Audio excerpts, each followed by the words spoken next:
Property bindings. Flows data from the component to an element. Created with the brackets. So does that look like valid HTML? I mean, have you ever seen that? It's valid. Yes. So the last example you showed has nothing to do with like template interpolation, where you. No, this is just straight up just taking the property and putting it into. This is taking some value from your component and binding it to the template. Yeah. This is now I want to bind some property from my component to a property on an element. So property binding. You use the bracket syntax like this. So bracket, and then the property of the element that you want to bind to, and then on the right is the property in your component that you want to use as the model for that. So you can use the bracket. You can also use bind dash attribute like that, the name of the attribute. Either way will work, but I recommend using the bracket. So that's going to be, yes? Just because, I mean, for some reason, I'm still having problems wrapping my head around the new binding syntax. So with that second line there, image.source, that's assuming that on your component you have something called image, which is an object that has a property named source. Yep, okay, exactly. I just to make sure I got it right in my head. Yeah, so like if you use Angular 1, this will look like ng source equals bracket image.source. Yeah, I'm not seeing the curly braces. Right, I'm you're not seeing the curly connection. braces. Yeah, so that's a model, right? So the interpolation of curly braces are really only going to use like in like the content areas, but like on the attribute areas, it's mostly going to be this. So when there is no element property, prepend with the adder. So again, call span, that's an example of an attribute. So like I said, there are some things that Angular allow us to bind to attributes like style and class, and we'll get to that in a minute, but mostly it's property bindings. So don't use the brackets if the target property accepts a string value. So like, like in Angular, you'll have a hack where like, I should show some code example, but pretty much if it's just like a static string, like you don't need to use the bracket, just put the string in there. You know what I mean? Like this thing's never gonna change, it's a static string. We're just initializing a value for this property on this element.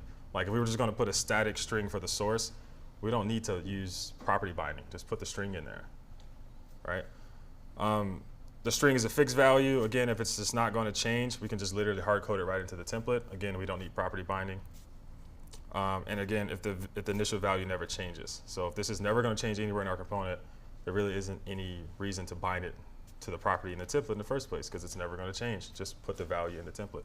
This is gonna speed up change detection and make things a lot better. Yes. So you're saying on that first one, you would just use interpolation instead? No, so like so what most people would do is, because when can we save it? It's better if I show you the code. It's kind of hard to explain. But it's like a hack that I'm guilty of doing in Angular 1, and I've done it in Angular 2, but it's just like, why am I doing this? This doesn't make any sense. You should just use a string. Cool. So here's an example of actually binding to an attribute. We're binding to the style attribute, and we're changing the color of the style with this expression on the right called component style. But it's the same syntax if this was a property as well. But this is one of the things that Angular allows us to bind to as far as attributes, and it's the style. Style, class, I guess ID, technically that's an attribute, but it's also a property. So yeah. And obviously component style is gonna be dynamic. It's gonna change, so that's why we're binding it here. If it was never gonna change, we wouldn't do this. Make sense? Okay. Event bindings. Okay, event bindings work the other way. Now we want to respond to an event. So the difference between event bindings and the interpolation and the property bindings is event bindings, you use statements, whereas interpolation and property binding, you use expressions. A statement responds to an event, an expression sets a value on the target. So just remember that. So event binding, you're making a statement that's responding to some type of event. And the event could be any DOM event on that element or a custom event that you made yourself. So in this case of the button, we're using this parentheses syntax here, which means we want to bind the foo statement that's in our component to trigger when the click event is fired on this button. So the equivalent of Angular or Angular 1 is ng click equals this foo. It's pretty much doing the same thing. You can also use the on dash the event name, which also works the same way if you don't want to use the parentheses. And that's going to create like this local scope, just like Angular, so we get access to the event itself. Use the exact same syntax, $event, so we can pass that in and use that event inside the statement of foo if we wanted to. So very similar there. So the only really difference is they got rid of ng click, and now you can say on the event name, any event, or you can just use parentheses, any event. Instead of built-in directives that they made, it literally binds to any event, which I think is awesome. Any questions on this? All right, that's what I'm talking about. Cool, so here's an example of it. So when this button is clicked, alert the world. Done. Tell the world, I clicked the button. Yes? There's a question. Yep. In Angular 1, it's recommended to use the dot syntax, like a controller.name. Is this practice applied in Angular 2? We don't have to because they're all scoped already. So we don't have to name the controllers that way. This template's already scoped to a component, so we don't have to use. It's already implied that we're in the context of the component itself, so we don't have to use the controller as name anymore. So foo, that means there's a prototype method called foo on the component that this template belongs to. That's what that's saying right there. So in Angular world, that would mean inside your controller, you would have had a this.foo equals something. That's Angular 1. And Angular 2, we just put it on the prototype, which is the exact same thing with ES6 classes.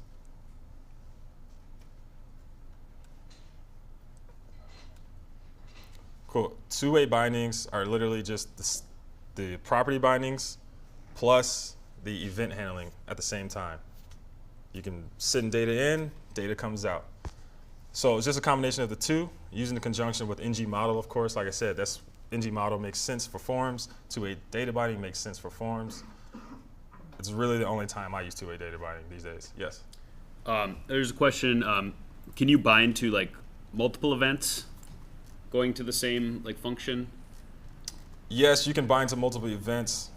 Yeah, so could you put like click, drag in there in the parentheses? Yeah, you can put, so these are statements. So statements allow you to put like, you know, other functions you want to do where the expressions won't. So you can do that. You can also just wire up it again and write it twice. So yeah, you could totally do that. But will that stay the same? I don't know. We'll have to see. But you can totally do it. I think if it gets to the point of doing that, it's going to be really tough to test, really hard to figure out what's going on. So I would recommend not doing that. And instead of everything you want to do, try to fit it into one statement and just call that one statement versus trying to do multiple statements in the template. Then it just gets crazy. Like, oh, when I click this button, here's all these things I'm going to run when it should just be just one. So more so it's actually the other way around. Can you have one statement that gets called by multiple events? Yes. I'm going to try that out on a Plunk and see what happens. Yes. So Lucas refers to this as a hot dog in a box. I didn't come up with that. Oh, you didn't? Who came up with that? Someone on the Angular team. Did they? Yeah. To me, it looks like a hot dog in a box. It looks like a basket. I don't I know. heard bananas Looks in like- the box. Banana in a box. It just looks like something you hold from like handles. That's what it looks like. Maybe those are handlebars. Though. I don't know. No, handlebars are like this. I don't know.